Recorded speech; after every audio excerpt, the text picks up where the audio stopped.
ఎర్ర తోటకూర ఆవపెట్టిన పెరుగు పచ్చడి. ఈ పెరుగు పచ్చడిని బూందీ జీడిపప్పు కూరతో కలిపి తింటే ఉంటుందబ్బా! అబ్బబ్బబ్బా! మాటల్లో చెప్పలేం. దీన్ని వండుకుని రుచి చూడాల్సిందే. ఒక టేబుల్ స్పూన్ ఆవాలు, ఒక ఎండుమిర్చిని మెత్తని పేస్ట్‌లా చేసి నూనె వేసి పక్కన పెట్టుకోవాలి.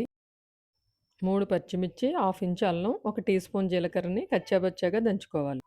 బాండీలో ఒక టేబుల్ స్పూన్ నూనెను వేసి అది వేడెక్కిన తర్వాత హాఫ్ టీ స్పూన్ మెంతులు, 1 టీ స్పూన్ మినప్పప్పు, హాఫ్ టీ స్పూన్ జీలకర్ర, హాఫ్ టీ స్పూన్ ఆవాలు, 7, 8 వెల్లుల్లి రేఖలు, 2, 3 ఎండుమిర్చిని వేసి బాగా వేపుకోవాలి. పోపు వేగిన తర్వాత కరివేపాకును కూడా వేసి వేగనిచ్చి చిన్న ఉల్లిపాయని చీలికలు కూడా వేసుకుని వాటిని కూడా ఒక నిమిషం పాటు వేపుకోవాలి.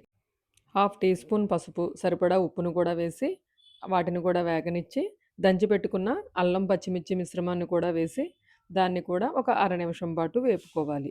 ఈ అల్లం పచ్చిమిర్చి మిశ్రమము ఈ పెరుగు పచ్చడికి చాలా మంచి రుచినిస్తుంది.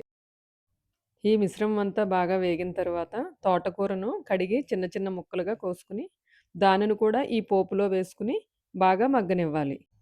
ఆవపిండిని పెరుగు పచ్చడి తయారు చేసుకోవడానికి అరగంట ముందే గ్రైండ్ చేసుకుని అందులో ఒక టీ స్పూన్ ఆయిల్ వేసి ఉంచడం వలన అది మంచి సువాసన వస్తుంది. ఈ తోటకూర మొత్తం మగ్గడానికి 5, 6 నిమిషాల సమయం సరిపోతుంది. దీనిని మూత వేసుకుని మధ్య మధ్యలో కలుపుకుంటూ ఉండాలి. ఈ తోటకూర మిశ్రమం మగ్గేలోగా అర లీటర్ పెరుగులో కొంచెం ఉప్పేసి బాగా చిలుక్కోవాలి. తోటకూర మిశ్రమం పూర్తిగా ఉడికిన తర్వాత దానిని చల్లారనివ్వాలి. పూర్తిగా చల్లారిన తోటకూర మిశ్రమాన్ని చిలికిన పెరుగులో వేసుకుని దాన్ని పూర్తిగా బాగా కలిసేటట్టుగా కలుపుకోవాలి. ఇది పూర్తిగా కలిసిన తర్వాత గ్రైండ్ చేసుకున్న ఆవపిండి పేస్ట్‌ను కూడా వేసుకుని ఈ మిశ్రమం అంతా బాగా కలిసేటట్టుగా కలుపుకోవాలి. తోటకూర పెరుగు పచ్చడికి ఈ ఆవపిండే అసలైన రుచి. ఆవపిండిని పెరుగు పచ్చడి అంతా బాగా కలిసేటట్టుగా కలుపుకోవాలి. ఎంతో రుచికరమైన ఎర్ర తోటకూర ఆవపిండి పెరుగు పచ్చడి రెడీ అయ్యింది. దీన్ని బూందీ జీడిపప్పు కూరతో కలిపి తింటే ఉంటుందబ్బా! ఆ రుచే వేరు. దీన్ని 10 నిమిషాల్లో చాలా ఈజీగా తయారు చేసుకోవచ్చు. ఆరోగ్యానికి ఆరోగ్యం, రుచికి రుచి.